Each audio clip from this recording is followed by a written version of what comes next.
So before E3, Microsoft kindly released the preview for June 2016, and in this video I'm going over all the new features. Firstly, as you might be able to tell, My Games and App is no longer located in the pins section, but is instead right at the top. And if we go into it, you can see that it's completely redesigned from the ground up. We'll go up to Games first. There's new sorting options, so we can sort by its size, last update, last used letter, and A to Z. And what's cool is that you can actually pick the letter, kind of like the Windows 10 start menu kind of thing. This works for apps and the ready to install window. You can also choose how small or big the tiles are, just so you can fit more games on. And also in the ready to install, bit of a note, they've changed the combination to restore all your hidden games. It is now left bumper, right bumper, and X, whereas before it used to be left trigger, right trigger, and X. Also, the queue's been updated with recently installed games and DLC, as well as download speeds now being shown, as well as you can see what games currently being installed on the main home screen. From Windows 10, Cortana comes to Xbox One. She doesn't really work here for whatever reason. She just listens for ages and then she says, "Sorry, I had a hiccup." I seem to have hit I don't a know if you can hiccup. hear it over my talking. Check back in a few. But you can snap the Cortana app, which works like the Windows 10 start menu kind of thing. You can ask her anything, you can type it in, or you can push to talk.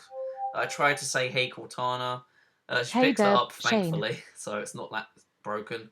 But there's a load of commands that you can issue. I'm not going to go over all of them because this video will be like 20 minutes long. We have the notebook, which you can specifically tell Cortana about films and TV, eat and drink, add your favourite restaurant here. I haven't really delved into it, but if you go into your settings menu, there's also a load of options that you can customise with Cortana, such as what she knows about you and whether to turn her on or off for reminders and stuff. So yeah, that's Cortana. Also, just wanted to quickly mention that any instance of "Hey Xbox" or Xbox has now been replaced with Cortana. So as you can see, to turn your Xbox on with your voice, you have to say "Hey Cortana" now. So just wanted to put that in there, just as a little note. The community tab has been updated with easier sharing options. As you can see, there's a massive button at the top where you can share, set a showcase, and other stuff. As well as the trending on Xbox has seen a few updates, but they're not quite ready for the preview program yet. You'll see that it also takes ages, so I've just sped this up.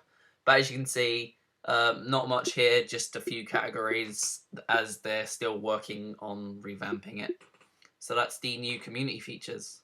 Now the biggest updates have been seen in the store, where all of the categories, so TV, music, movies, are all under one thing, and you no longer have to keep scrolling on. And what they're doing, they're unifying the Windows 10 store and the Xbox store together, and this is sort of laying the groundwork for it. So as you can see, you got featured games, apps, films, and TV, the same stuff as on the Windows store on Windows 10. But it's roughly the same. You have all the backward compatible games, you have all the game previews, demos, stuff like that. They're probably going to refine this a bit more, but that's the new store. Just going over some miscellaneous things which aren't in the patch notes. Firstly, there's now an option to add a border for overscan, as well as they've grouped some more advanced settings into its own little tab now. You can now choose what you automatically share in your activity feed. So, for example, you can set it so only screenshots or only achievements save on your game feed. As well as setting how long a notification pops up for. So if you miss it all the time, you can change it to last a little bit longer or shorter. And that's all I could really find, to be honest. It's more under the hood stuff, but it's still a pretty cool update. So thank you guys for watching, and I hope you guys look forward to this update being released later in the year. Thank you for watching. Goodbye.